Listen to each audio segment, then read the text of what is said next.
வணக்கம் friends, welcome to Ramani's recipe diary. இன்றைக்கி நம்ம கொத்தவரங்காய் பொரியல் எப்படி செய்கிறதுன்றதை பார்க்கலாங்க.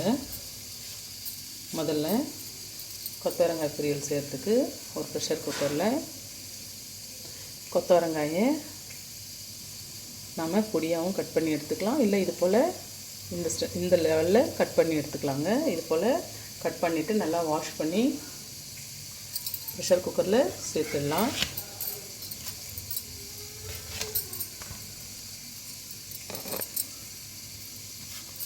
சேர்த்துட்டு நம்ம ஒரு கப் அளவுக்கு தண்ணியை சேர்த்துக்கலாங்க. இது மினிமம் அந்த கொத்தவரங்காய் தண்ணியில் முழுகின அளவுக்கு இருக்குங்க, அந்த அளவுக்கு சேர்த்துட்டா போதும். மஞ்சள் பொடி 1/4 ஸ்பூன் அளவுக்கு சேர்த்துட்டு கூடவே உப்பையும் சேர்த்து விட்டுக்கலாங்க, தேவையான அளவு. சேர்த்துட்டு நல்லா கலக்கி விட்டுடலாம்.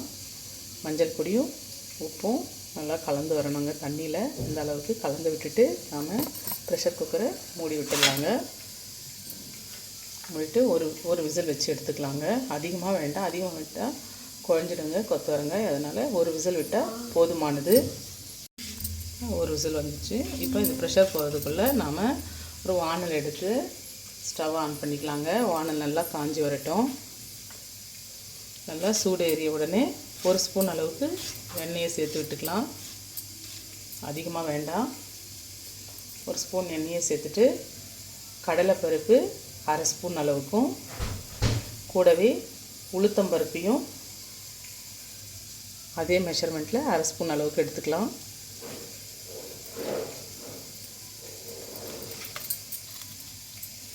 இன்னும் வதக்கி விட்டுக்கலாங்க. கொஞ்சம் கலர் சேஞ்ச் ஆகட்டும். அந்த அளவுக்கு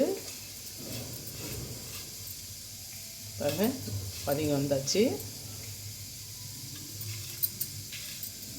இந்த அளவுக்கு வதங்கி வந்த உடனே நாம் 1/4 தேங்காய் மூடி, ஆஃப் வேண்டாம், கால் தேங்காய் மூடி அளவுக்கு தேங்காய் எடுத்து பொடியாக கட் பண்ணி சேர்த்து லேசாக வதக்கி விட்டுக்கலாம். இதை வதக்கி விட்டோடனே 1/4 ஸ்பூன் அளவுக்கு மல்லி விதைகளையும் சீரகம் 1/4 ஸ்பூன் அளவுக்கு சேர்த்து வதக்கி விட்டுக்கலாங்க. வதங்கி வரும்போதே நாம் 5 இல்லைன்னா 6 பல் பூண்டையும் சேர்த்து வதக்கிக்கலாம்.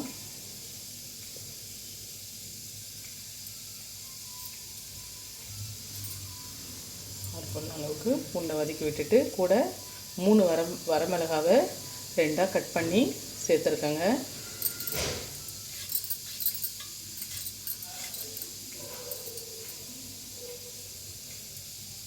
சேர்த்து நல்லா வதக்கி விட்டுட்டு ஸ்டவ் ஆஃப் பண்ணிக்கலாங்க. ஒரு 10 நிமிஷத்தில் நல்லா ஆறி வந்துடும். ஆறி வந்த உடனே நாம் மிக்சர் ஜாரில் சேர்த்து பவுடராக அரைச்சி எடுத்துக்கலாம். இப்போ அதே வானலை வச்சு ஸ்டவ் ஆன் பண்ணிக்கலாங்க. ஸ்டவ் ஆன் பண்ணிவிட்டு 1 ஸ்பூன் அளவுக்கு எண்ணெயை சேர்த்து விட்டுக்கலாம். எண்ணெய் சேர்ந்ததுமே எண்ணெய் நல்லா காஞ்சி வரட்டுங்க. காஞ்சி வந்த உடனே 1 ஸ்பூன் அளவு கடுகு நல்லா பொரிஞ்சு வரட்டும். இப்போ கருவேப்பிலை இலைகளையும் கூட சேர்த்து விட்டுக்கலாம்.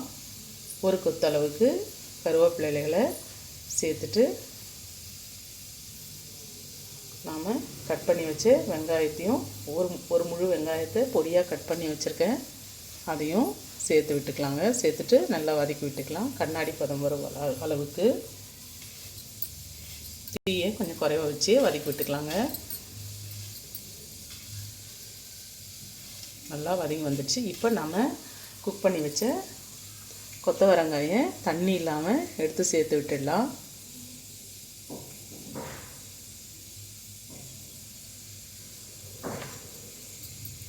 இது போல் கொத்தவரங்காய் பொரியலை செய்தோம்னா கொத்தவரங்காய் விரும்பாதவங்க கூட நல்லா விரும்பி சாப்பிடுவாங்க, அருமையாக இருக்கும். நாம் இந்த கொத்தவரங்காயை பொடியாக கட் பண்ணியும் இது போல் செய்யலாங்க. நல்லா வதங்கி வரட்டும். தண்ணி லைட்டாக இருக்குங்க, அந்த தண்ணியும் நல்லா வதங்கிடணும். நல்லா கலந்து விட்டுடலாம்.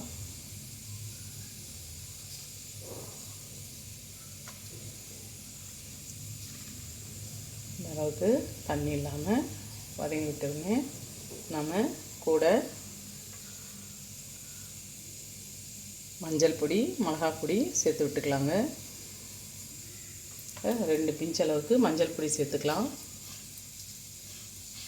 நான் ஏற்கனவே நம்ம மஞ்சள் பொடி கொத்தவரங்காய் குக் ஆகும்போது சேர்த்ததுனால சும்மா 2 பிஞ்ச் அளவுக்கு சேர்த்து விட்டால் போதுமானது.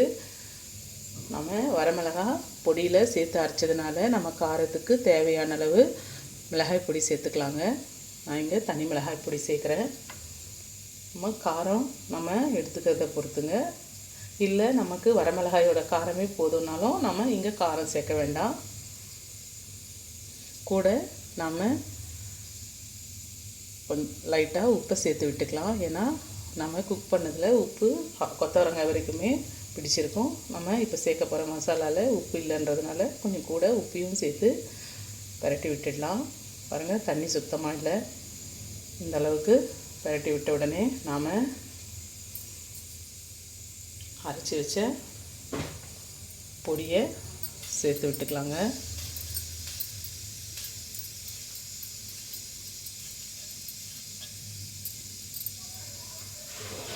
பாருங்கள், சுத்தமாக தண்ணி இல்லை.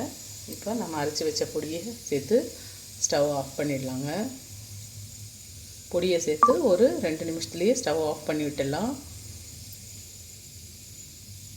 அப்போ தான் நம்ம இந்த மசாலா மொத்தம் கொத்தவரங்காயில் பிடிக்குங்க.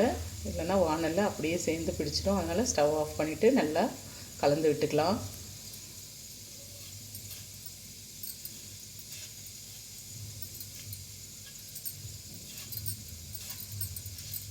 நம்ம மேலே கொத்தமல்லி இலைகளை தூவி பரிமாறிக்கலாங்க. அருமையாக இருக்கும்.